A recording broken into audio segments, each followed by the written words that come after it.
Vamos a comenzar. Ya que tenemos suficiente distancia, pues me voy a quitar el cubrebocas nada más para que me puedan oír mejor. En nombre del Padre, del Hijo y del Espíritu Santo. Amén. Te pedimos, Señor, que derrames tu Espíritu sobre nosotros para que el tema que vamos a reflexionar nos ayude a crecer en nuestra vida cristiana, nos anime a dar pasos en el proceso de conversión al que tú nos invitas en esta Cuaresma. Tú que vives y reinas por los siglos de los siglos, en nombre del Padre, del Hijo y del Espíritu Santo. Amén. Siéntense.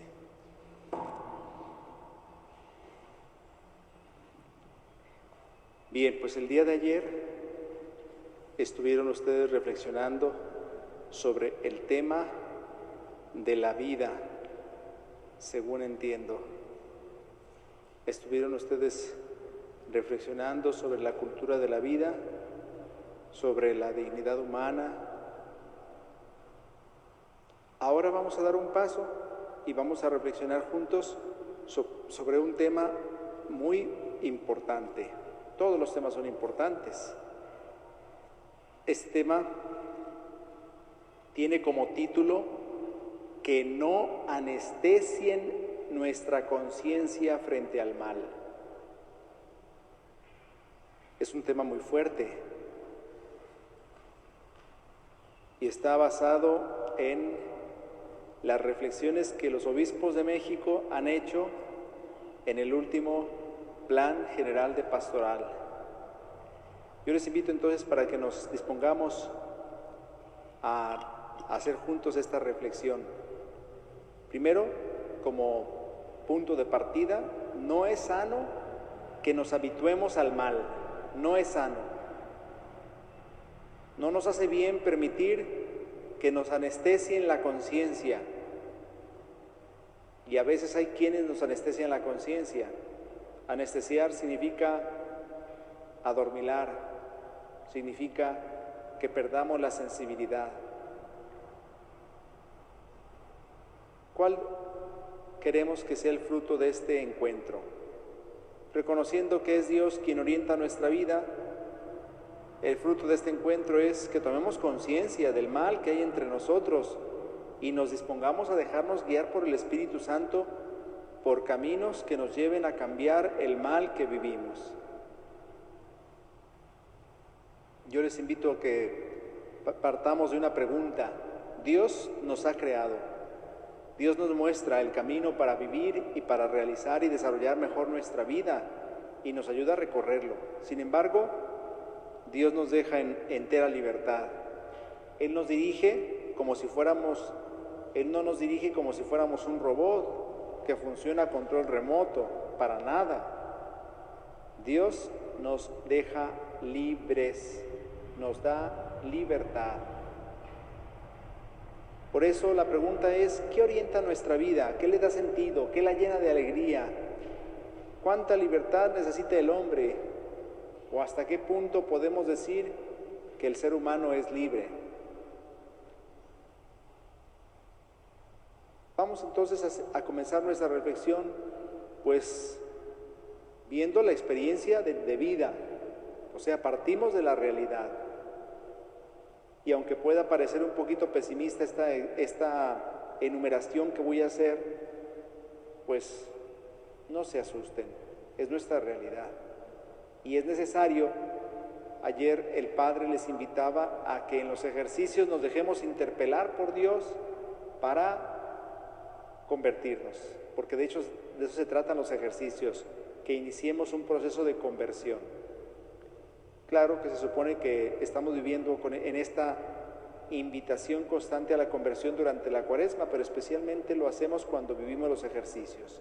Bueno, pues ahora, como les decía, partamos de la realidad. Los obispos mexicanos hacen en el último plan de pastoral, que se llama el PGP, Plan General de Pastoral, hacen un análisis de nuestra realidad. Y como les decía, pues puede parecer un poquito pesimista. Sin embargo, es la realidad de nuestro país. Ellos hacen una análisis de toda la realidad nacional. Para continuar nuestro proceso de conversión, les invito, por tanto, a que pongamos atención en las siguientes situaciones de la realidad en la que vivimos. Primero, pues es un hecho que podemos constatar: la humanidad ha progresado mucho, la humanidad ha progresado de forma impensable. Es decir, ¿cuándo habríamos pensado nosotros? Yo se los digo porque yo, cuando era más joven, considero que no soy tan, cuando era niño, cuando era adolescente, nunca habría pensado que en un teléfono pudiera ver la televisión, por ejemplo. Eso era impensable. No existían ni siquiera los teléfonos celulares cuando yo era niño. Y estoy hablando de mi realidad. Es decir, estamos viendo ahora un progreso tecnológico vertiginoso. La humanidad ha progresado mucho en lo tecnológico, en lo científico, en lo industrial, pero desgraciadamente esta evolución tecnológica, científica o industrial difiere mucho de aquella que alimenta el ideal del espíritu humano, porque desgraciadamente no hemos avanzado de la misma forma en renglones como la justicia, la paz o el bienestar. Nos damos cuenta que en nuestro país y en el mundo hace falta mucha paz, hay mucha inseguridad, hace falta mucha justicia, hay muchas injusticias, y también el bienestar no es una realidad que se pueda vivir en los hogares, no en la generalidad de nuestros hogares. Hoy más que nunca, pues, vivimos en un mundo donde impera la ley del más fuerte, y ustedes lo pueden ver, todos los días lo vemos. Impera la ley del más fuerte, o sea, la ley de la jungla. ¿Esto qué significa? Que se impone el que más puede, que se impone el que más tiene. Esto no es justicia. Los poderosos imponen su visión sobre los intereses de la mayoría. Yo no sé qué piensan ustedes, tampoco se trata de que hagamos ahora una elucubración, pero por lo pronto sabemos que la pandemia que estamos viviendo no ha sido necesariamente provocada de forma natural, sino más bien parecería como que ha sido provocada intencionalmente. Lo cierto es que al final se nota que hay intereses poderosos que a veces pasan por encima del bien común. Esto sin hablar también de situaciones tremendas que estamos viendo a nivel ecológico: la destrucción del planeta, el calentamiento global, el abuso contra la naturaleza. Esto más o menos tiene su inicio hacia los años 80 del siglo pasado, porque comenzaron diversas expresiones de todo tipo, culturales, tecnológicas, científicas, que sembraron sus propios valores y ocasionaron una pérdida del sentido de la pertenencia. Ustedes se dan cuenta que ahora, por la llamada globalización, ya no nos sentimos parte de. Antes era muy fácil identificar a las personas de un lugar, por ejemplo, decir: estas son las personas de esta comunidad, de esta colonia, de esta parroquia. Ahora no. Ahora con mucha facilidad las personas van y vienen.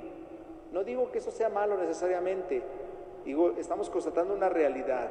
Se va perdiendo el sentido de pertenencia, y esto obviamente lleva a un desmembramiento social.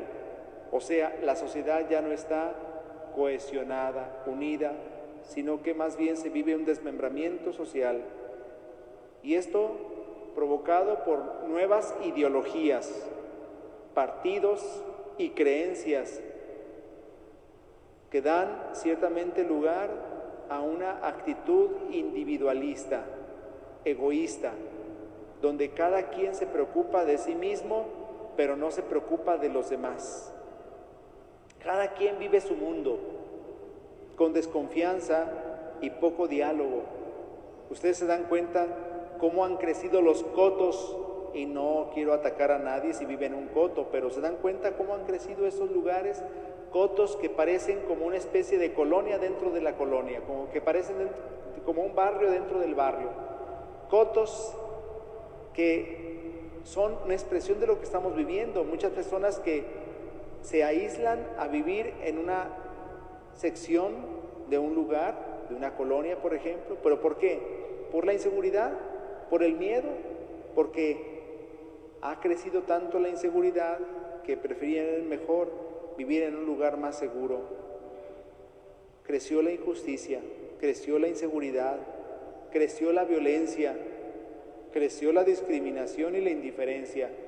Lo estamos viviendo todos los días. También vemos que desgraciadamente se han multiplicado los conflictos, el estrés, los vicios, los fanatismos. Y todo esto también a esto hay que sumarle que ha entrado de lleno la cultura del crimen organizado y de los llamados narcogobiernos. Lo señalan así claramente los obispos, los llamados narcogobiernos. Esa es una realidad de la que no nos podemos sustraer. Gobiernos que están cooptados por el narco y que no pueden gobernar si no es aliados con los narcos.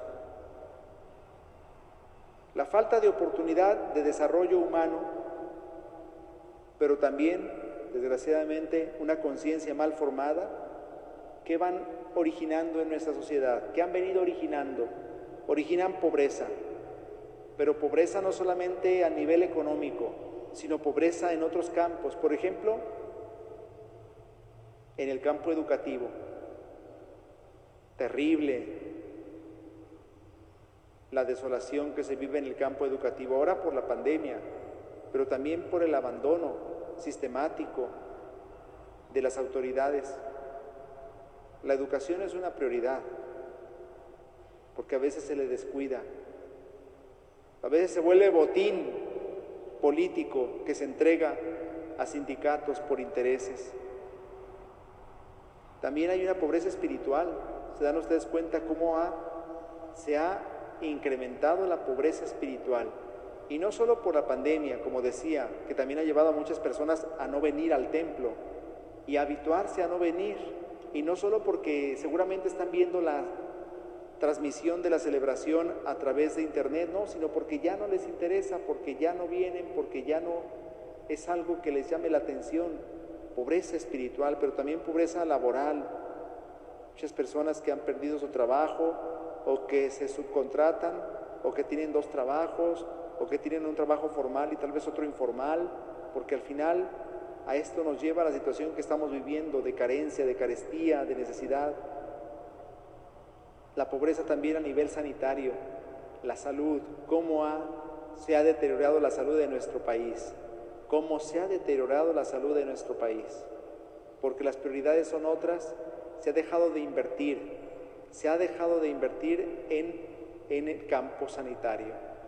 Platicaba con un médico y un médico me decía: padre, se están dejando de producir en nuestro país los medicamentos que se necesitaban para atender las enfermedades más básicas, y esto por una política equivocada de quienes tienen la autoridad, porque se cree que todos los que están en las farmacéuticas están ahí para hacer negocio. Bueno, pues es que efectivamente nadie pone un negocio para perder, o nadie pone un negocio para hacer caridad. El negocio es para obtener ganancias, pero al final entonces, como se ataca a quienes tienen la capacidad de producir, se les prohíbe. Y me decía esta persona, un médico, me decía: conozco a los dueños de esta y de esta farmacéutica y me dicen desesperados: nos prohibieron hacer los medicamentos que necesita la población, nadie los está produciendo y por tanto no están llegando a quienes los necesitan, lo sabemos. Por tanto, también pobreza a nivel sanitario, pobreza a nivel también, a nivel tecnológico. Vemos cómo ahora se desprecia a la tecnología desde el campo del poder, de la autoridad, se desprecia la tecnología como si fuera algo malo. Bueno, pues esta generación de la que somos parte está siendo víctima de la injusticia. Es un tiempo de crisis y de grandes carestías económicas, sociales y culturales. Es lo que estamos viendo.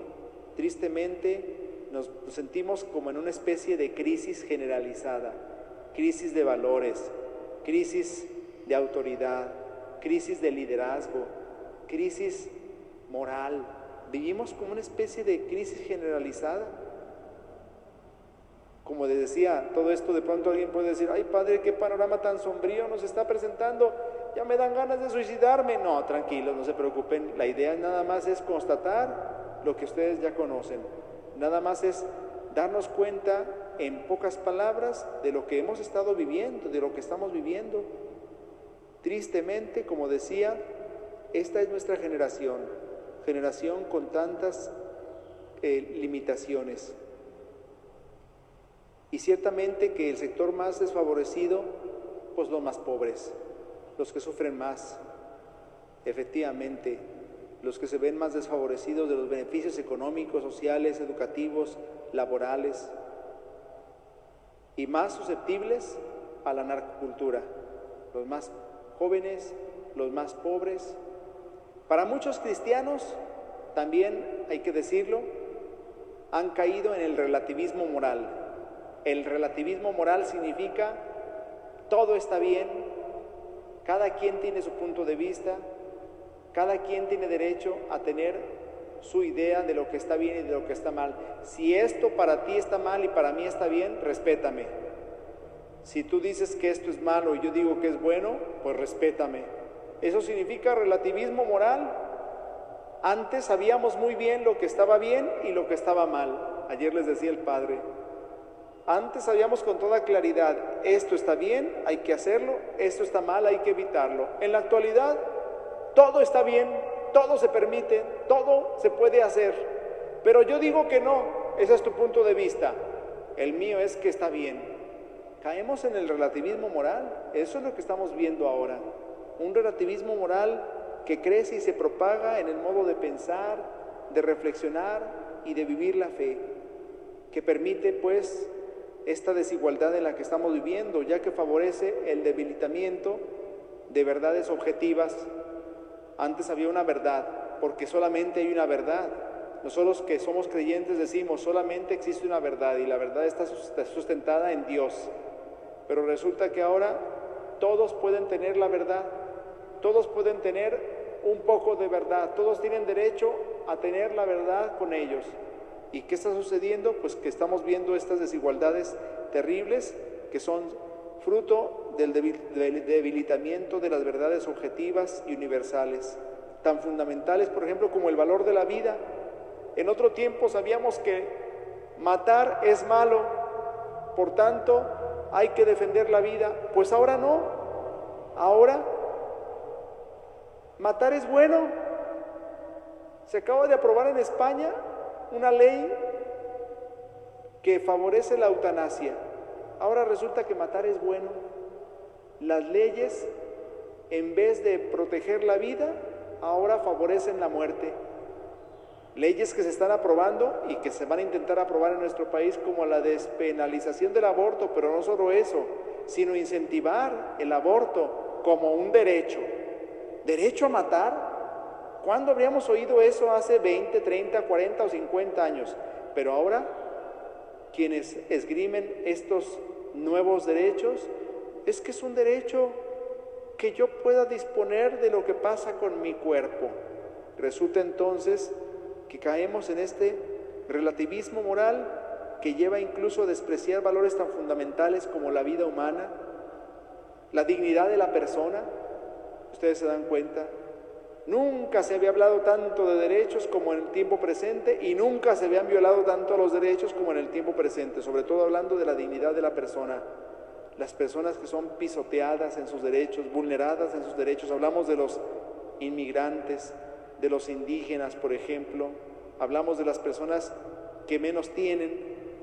sobre las que pasan los que tienen más. Es una situación lamentable. Ustedes se habrán dado cuenta que el 24 de diciembre se metieron a robar a la capilla de adoración perpetua. Bueno, pues yo tuve que ir a denunciar a la fiscalía el día 28 de diciembre, me pasé todo el día allá. Y claro, aunque uno no quiera ver, pues uno ve todo.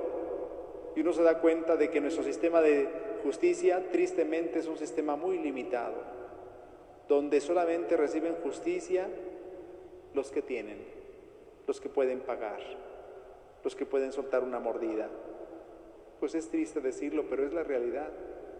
Los más pobres, los más desfavorecidos, quienes llegaban a solicitar un servicio de justicia, pues generalmente no lo reciben, generalmente no. Es a eso a lo que hemos llegado, la dignidad de las personas al mejor postor. El destino universal de los bienes tampoco se lleva a cabo, porque los bienes de la creación son para todos, pero desgraciadamente los disfrutan unos cuantos. Pues en medio de esta cultura, el ser humano se ha convertido en objeto de consumo, o sea, en mero consumidor. Así nos ven los que tienen el poder. Y no hablo solamente de las autoridades, hablo de los que tienen el poder económico. ¿Saben lo que dijo, por ejemplo, el dueño de Netflix? Mi mayor enemigo es el sueño de las personas, porque en ese momento no pueden estar consumiendo lo que yo vendo. O sea, que nos hemos convertido en consumidores de lo que ellos nos ofrecen y ven como un obstáculo que, por ejemplo, nos vayamos a dormir. Por ejemplo, dense cuenta cómo ahora las madres de familia cada vez más me platican de sus problemas. Mi hijo es adolescente y es la 1 o 2 de la mañana y no se va a dormir porque trae el celular. Claro, nos quieren hacer adictos para que seamos adictos consumidores de lo que nos venden a través de las redes sociales, a través del internet. Nos volvemos eso, meros consumidores. La realidad, pues, es que estamos viviendo una pobreza multidimensional, se dice así, o sea, en muchas dimensiones. Y esto ha afectado a las personas en su manera de expresar y de vivir incluso también la fe. También esto ha afectado, se dan ustedes cuenta cómo muchas personas ya no volvieron. Es decir, aún estamos en medio de la pandemia, pero ya muchas personas ya no volvieron. Se fueron, pero ya no volvieron. Hay muchos jóvenes que ya no volvieron. Que yo me decía ayer una persona, ¿es verdad, padre, que ustedes lo ven todo cuando están? Sí, le aseguro que cuando estamos celebrando la Eucaristía, miren, yo puedo identificar a las personas que vienen a esta misa, a las que vienen a esta otra. A lo mejor no conozco sus nombres, pero yo sé quién se sienta allí, porque la gente tiende a ocupar los mismos lugares. Entonces yo sé cuando viene alguien o cuando no viene, y hay personas a las que ya no volví a ver. Hay jóvenes que yo veía y que ya nunca los volví a ver. Efectivamente, esto ha afectado hasta nuestra manera de expresar y vivir la fe. Claro, la pandemia nos afectó, pero también la situación generalizada que estamos viviendo. Muchos buscan una religiosidad sin compromiso, no quieren compromisos, más inmediata y más acomodada a sus horarios y condiciones. Por eso, invitar a las personas a que vengan, no, es que no puedo, es que yo tengo otras prioridades. Y así entonces, no hablo solo de quienes no hayan venido, porque no estoy tratando de regañar a los que no vinieron por los que sí vinieron. No, lo que quiero decir es que es una realidad que ahora ya no nos hacemos tiempo. ¿Por qué? Porque no se acomoda con mis horarios y condiciones. Ahora el trabajo y la búsqueda de bienes materiales se pone en primer lugar en nuestra jerarquía de valores, aún incluso antes que nuestra fe, aún antes que nuestra religión. Incluso ahora no se ve como algo atractivo el compromiso social. En otro tiempo se comprometían las personas a ayudar a otras personas. Por ejemplo, en una parroquia sobraban las personas que querían servir en los grupos. Ahora son escasos. Con dificultad logra convencer uno a una persona que pueda hacer un servicio por los demás. ¿Por qué? Porque yo tengo a mi familia, tengo mis hijos, tengo a mi marido. O sea, ¿Los de antes no los tenían? Sí, pero se hacían tiempo para servir. Ahora no se hacen tiempo, ¿por qué? No les interesa el compromiso social. El compromiso social que es capaz de transformar realidades de injusticia y desigualdad. Ahora, desgraciadamente, estamos viendo una fe privada, destinada a vivirse solo en el interior de las personas, incluso ya ni en los templos. Esto, claro, favorece que la proliferación de sectas y de movimientos religiosos alternativos, no solamente sectas, sino también estos nuevos movimientos de New Age, de pensamientos orientales. La pérdida profunda, pues, del valor de la persona como ser integral, el permisivismo moral que estamos viviendo ahora, ustedes se dan cuenta cada vez más, un permisivismo moral, miren, no quiero juzgar a nadie, solamente lo voy a mencionar. Ahora ve uno con mucha facilidad que los papás dejan ir a sus hijos, él o ella, al fin de semana con el novio o con la novia. O sea, se van con toda tranquilidad. Un permisivismo moral donde antes era impensable, ¿verdad? ¿Por qué? Porque jamás iban a dejar ir al hijo o a la hija solos a un fin de semana. Ah, no, ahora se van el fin de semana, pero no están casados, no importa, si no van a hacer nada malo. Entonces, ¿qué van a hacer? Pues van a ir de paseo. Y luego se da uno cuenta de que pasaron la noche juntos, pasaron el fin de semana juntos, o sea, estuvieron conviviendo como si fueran una pareja. Y a lo mejor alguien dirá, ay padre, ¿y de eso se escandaliza? No, no me escandalizo, es el permisivismo moral que estamos viviendo. O sea, es lo que estamos mencionando como una realidad de nuestro tiempo, permisivismo moral. Todo se puede, ahora todo es posible. Y por eso decía, la corrupción también en las instituciones, comenzando por las instituciones públicas. ¿Cómo hay corrupción? Donde quiera. Y aunque hoy se dice que hoy no hay corrupción, tristemente hoy es cuando más corrupción hay. Y eso lo pueden ustedes ver, yo no lo digo, lo dicen los que han sido entrevistados cuando estas instituciones que hacen encuestas nos dicen, la percepción de los ciudadanos es que hoy hay más corrupción que nunca. ¿Cuándo hay corrupción? Cuando tengo que dar un dinero para que se pueda hacer un trámite. Y eso sucede ahora tristemente cada vez más. Bueno, de todo lo que yo he dicho, ahora yo les digo, de todo esto que he mencionado, ¿qué situaciones y qué realidades aquí mencionadas creen que se vivan entre nosotros? A lo mejor alguien puede decir, no, padre, de eso de lo que nos está hablando, aquí ni se vive, eso no. Pero si es así, si algo de lo que estoy mencionando sí se vive aquí, pues es el momento precisamente para que nos planteemos, ¿y qué podemos hacer? ¿Qué podemos hacer? ¿De qué manera nos vemos afectados por estas realidades que acabo de mencionar? ¿Y cómo reaccionamos ante esto que estamos viviendo? Bueno, pues antes de que ustedes den su respuesta, o más bien planteen estas preguntas y respondan en su interior, yo les invito a que ahora veamos lo que nos dice la Iglesia, lo que nos dice la palabra de Dios para tratar de responder a esto. Sin duda que estamos viviendo un momento muy complejo, muy difícil dentro de la historia de la humanidad. Yo no quisiera decirles que tal vez es el peor momento en el que hayamos vivido como humanidad, porque creo que la humanidad tiene sus ciclos, pero ciertamente vivimos un momento muy difícil, en el que cada una de estas situaciones que acabamos de señalar, la estamos viviendo de forma extrema. No vemos con claridad la presencia de Dios en nuestro mundo, en nuestra sociedad.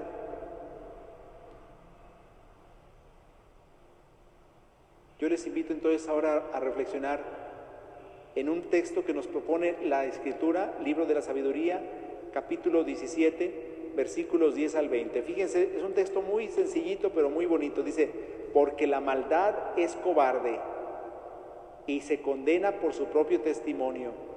Cuando es acusada por la conciencia, se imagina siempre lo peor, ya que el miedo no es otra cosa que dejar de apoyarse en el auxilio de la razón. Y cuando se tiene menos ayuda desde el interior, se tiene mayor ignorancia de las causas que produce el tormento. Los egipcios estaban durmiendo como de costumbre durante aquella noche que no tenía ningún poder, porque venía de la profundidad del imponente reino de la muerte, cuando fueron invadidos por un temor imprevisto e inesperado. Por una parte se vieron afligidos por horribles fantasmas y por otra quedaron paralizados porque sintieron que el alma los abandonaba. Cualquiera que caía allí quedaba encarcelado, encerrado en una prisión sin rejas. Lo mismo un agricultor que un pastor o un obrero que trabaja en el campo solitario. Todos los que eran sorprendidos quedaban sometidos al castigo inevitable, atados por una misma cadena de oscuridad. El silbido del viento, el melodioso canto de los pájaros en las ramas de los árboles, todo esto pues se veía iluminado con una luz resplandeciente que se dedicaba sin dificultad a sus tareas. Bueno, al final dice aquí, cuando nos vamos habituando a vivir el mal, nuestra conciencia se va debilitando. ¿Qué es la conciencia? La conciencia es como una alarma que se enciende cuando algo está mal. Yo recuerdo que nos decía un profesor en el seminario que la conciencia es como esa alarma que se enciende cuando se meten a robar. Cuando alguien se mete a robar en nuestra casa y tenemos una alarma, ¿qué pasa? Suena la alarma. ¿Qué pasaría si cuando suena la alarma, nos decía este maestro, él se imaginaba una fábrica en la que el velador está en el cuarto de seguridad donde tiene las cámaras para ver todo y de pronto está dormido el velador después de haber hecho una ronda, oye la alarma, significa que alguien se metió, pero en vez de ir a ver quién se metió, ¿qué es lo que hace? Apaga la alarma para seguir durmiendo. Ay, qué enfado. ¿Sonó la alarma? Pues sí, pero yo tengo mucho sueño. Y apaga la alarma. ¿Qué sucede? ¿El ladrón se fue porque éste apagó la alarma? No, el ladrón se metió e hizo de las suyas. ¿Saben qué es la conciencia? La conciencia es como la alarma que se enciende en nuestra vida, tanto personal como social, para decirnos que algo está pasando. ¿Y qué nos sucede muchas veces? Que vamos y apagamos la alarma, la desconectamos. ¿Por qué? Porque queremos seguir durmiendo. Efectivamente, lo que nos dice aquí, cuando nos vamos habituando a vivir en el mal, como nos está sucediendo en la actualidad, nos estamos habituando a vivir en el mal, nuestra conciencia se va debilitando. O sea, cada vez que suene, la vamos a oír menos, hasta que llegue un momento en que ya no la vamos a oír. Ya no la vamos a oír. Se va debilitando la conciencia y tiene como resultado lo que hemos escuchado. Pero ¿qué es la conciencia?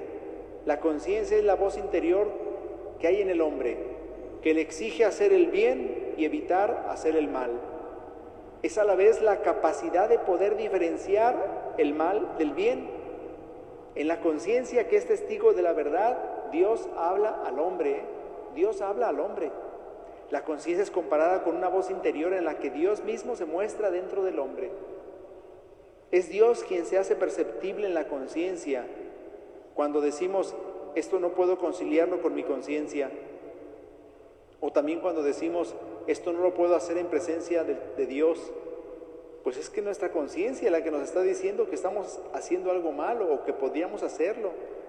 Por fidelidad a la conciencia, muchas personas han ido a la cárcel y muchas personas han sido ejecutadas. ¿Se acuerdan ustedes, por ejemplo, de aquel canciller de Inglaterra, que era Tomás Moro, que le pidieron jurar fidelidad al rey sobre la fidelidad que se debía al Papa, porque el rey quería, y de hecho consumó, un divorcio que estaba prohibido por la Iglesia.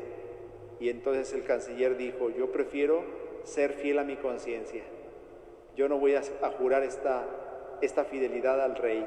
¿Y qué le pasó? Lo encarcelaron y luego lo ejecutaron por fidelidad a su conciencia. Quien es fiel a su conciencia o es encarcelado o es ejecutado.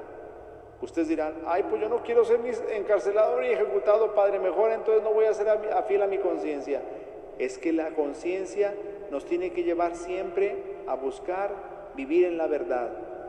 ¿Se puede formar la conciencia? Sí, también se puede formar la conciencia y debemos hacerlo, porque si bien todos nacemos con la conciencia, todos nacemos con esta voz interior, sí es cierto que también puede ser conducida en mala dirección o adormecida, como está sucediendo en la actualidad.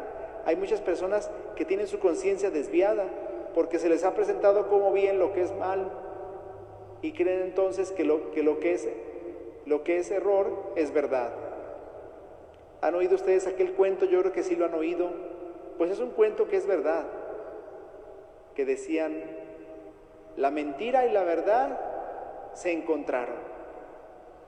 Y la mentira le dijo a la verdad, te invito a bañarnos al río. Y se metieron a bañar al río y claro, cada una se despojó de sus vestiduras. La mentira se salió antes del río y se puso las ropas de la verdad y se fue. Y cuando salió la verdad del río, nada más estaban las ropas de la mentira. Y entonces la verdad no quiso ponerse las ropas de la mentira y se presentó así ante los hombres.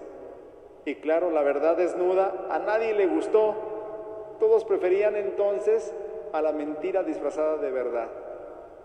Y así termina el cuento. Eso es lo que estamos viviendo. Una mentira disfrazada de verdad. Donde la verdad desnuda nos repugna. De pronto se nos parece que es demasiado. Y ahora quien dice la verdad desnuda es tachado de retrógrada, es tachado de homofóbico. Si el sacerdote dice en el templo, un hombre y un hombre no pueden ser pareja, eso es homofobia, padre. ¿Por qué usted está en contra de que un hombre y un hombre se amen? Es que estoy simplemente diciendo que el plan de Dios es que la familia debe estar formada por un hombre y una mujer, así quiso Dios. Pero si usted lo dice en público, lo denuncian, lo tachan, lo critican, lo señalan, porque al final la verdad desnuda molesta. Ahora preferimos mejor la mentira disfrazada de verdad. Preferimos vivir así. Por eso la conciencia debe ser formada, porque la conciencia puede ser orientada equivocadamente. Tenemos que formar la conciencia y el primer instrumento sería la autocrítica. A la luz de la verdad tenemos que estar constantemente revisando lo que estamos haciendo para ver si estamos haciéndolo bien, si estamos actuando bien. Primero la autocrítica, juzgarnos a nosotros mismos antes que juzgar a los demás. Los hombres tendemos una inclinación a juzgar, pero siempre a juzgar a favor nuestro. Es la orientación al buen obrar de nosotros. Criticamos a los demás, pero nos justificamos a nosotros. Bueno, pues un buen medio para formar la conciencia es la autocrítica, ¿verdad? Es decir, revisar nuestra conducta a la luz de la palabra de Dios, a la luz de las enseñanzas de la Iglesia, con la ayuda del Espíritu Santo, para ver si estamos actuando bien. El Papa Francisco dice que él hace un fuerte llamado ante las diversas situaciones que estamos viviendo para que nos indignemos. El Papa Francisco dice, hay que indignarse ante lo que estamos viviendo. No hay que habituarnos al mal. El Papa dice, no es sano que nos habituemos al mal. No nos hace bien anestesiar la conciencia. O sea, hacer como que nada está pasando, como que todo está bien. Anestesiar la conciencia. Y eso sucede ahora mucho, porque esto hacen los gobiernos. Los gobiernos, hablo en el general porque en el mundo así pasa. El gobierno en todos los países quiere anestesiar la conciencia, quiere que no sepamos lo que está mal, quiere que creamos que todo lo que está mal está bien, pero no es cierto. También la conciencia social se puede anestesiar y también la conciencia personal, la conciencia moral. No nos habituemos, dice el Papa, no nos habituemos al mal, no permitamos que nos anestesien la conciencia, porque esto pone en peligro nuestra salvación y la vida de las personas. También en nuestras comunidades, en nuestro país, en nuestras familias, muchas ocurren muchas historias de injusticia y de crueldad, ocurridas que deberían provocar en nosotros rechazo. Y sin embargo nos vamos acostumbrando tanto. ¡Ay, ya mataron a otra persona! ¡Ay, ya apareció otro descuartizado!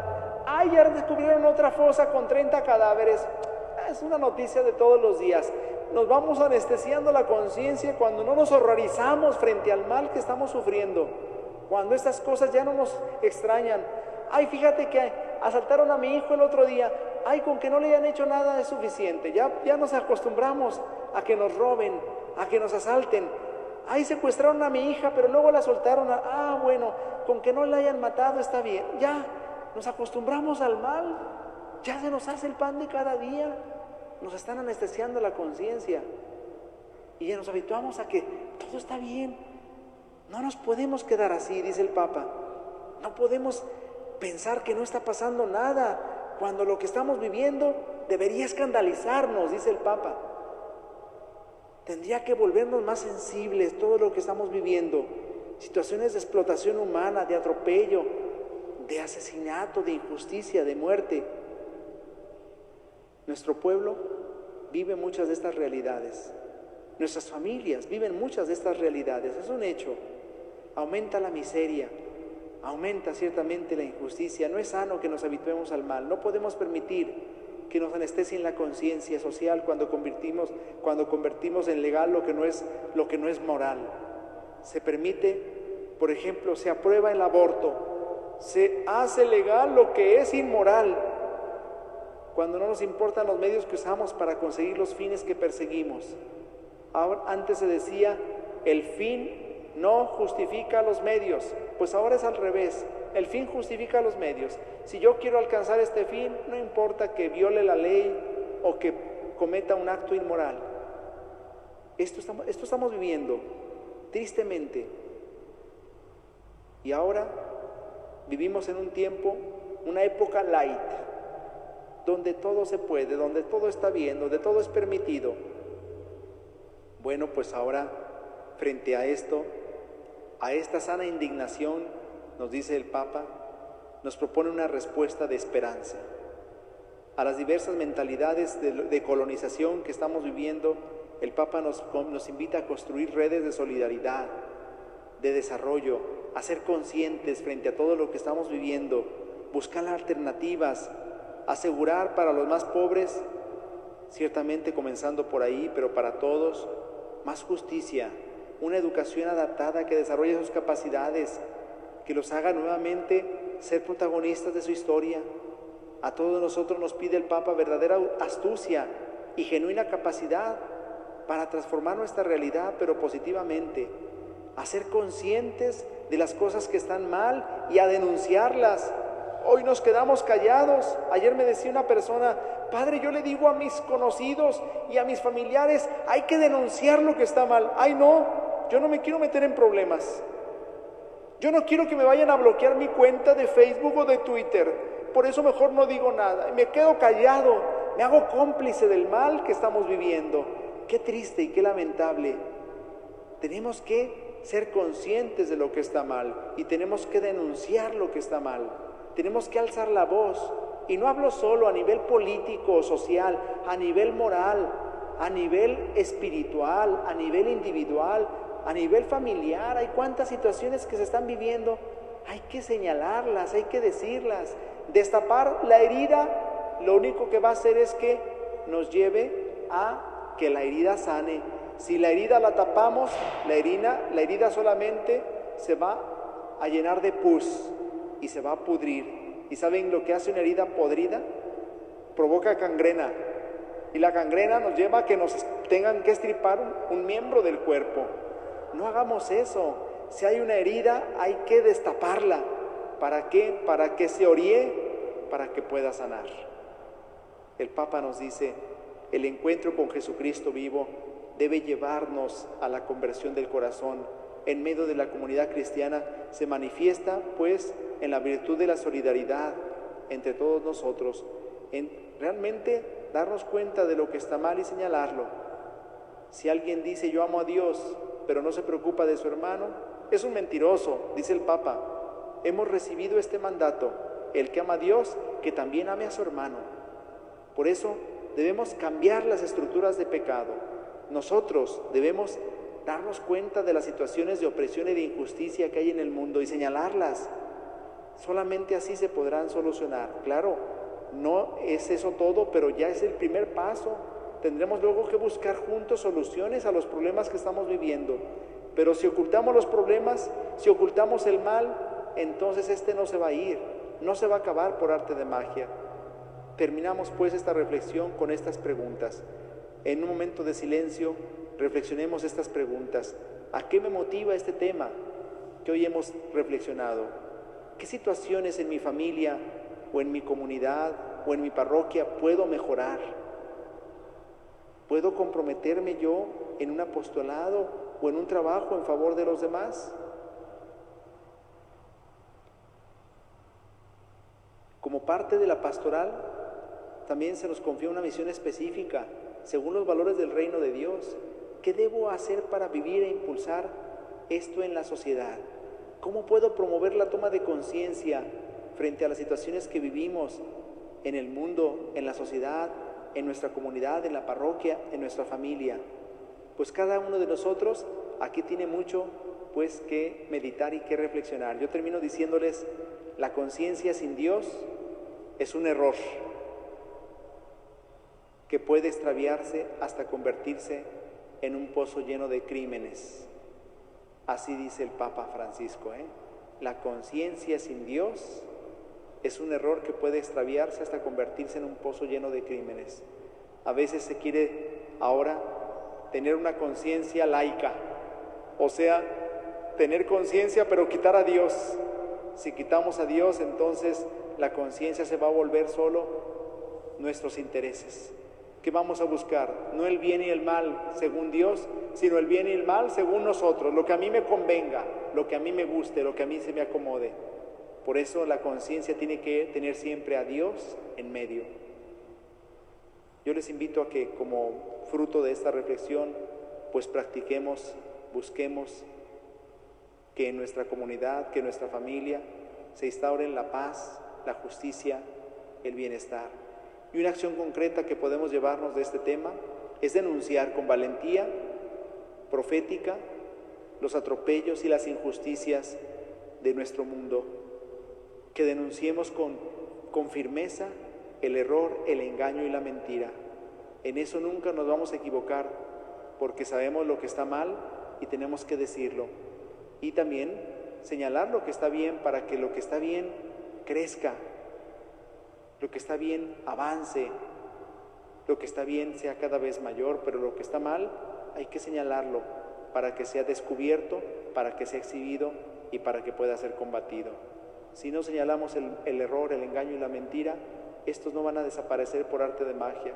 A veces así pensamos, yo mejor no digo nada, no me meto en problemas. Incluso algunos me dicen hasta en su propia familia, padre, yo veo esto mal en la vida de mis hijos o de mis nietos, pero yo mejor no digo nada, así no me meto en problemas. No van a desaparecer el error, el engaño y la mentira por arte de magia. Si no lo señalamos, somos cómplices de ello. Somos cómplices del mal que hay en el mundo. Por eso tenemos que decirlo, por eso tenemos que gritarlo, donde podamos, en las redes, en el internet, en el chat, en el WhatsApp. Tenemos que decir, esto no está bien, esto está mal, esto es pecado. Hay que decirlo con claridad. Me van a bloquear, padre, me van a dejar hablar algunos. Si al final preferimos la amistad de algunos que fidelidad a nuestra conciencia y a Dios, pobres de nosotros. Yo les puedo decir que así les digo a mis alumnos del seminario, yo no vine a ser amigo de ustedes, vine a ser su maestro. Y si por decirles la verdad me quedo sin amigos, prefiero decir la verdad y no tener amigos.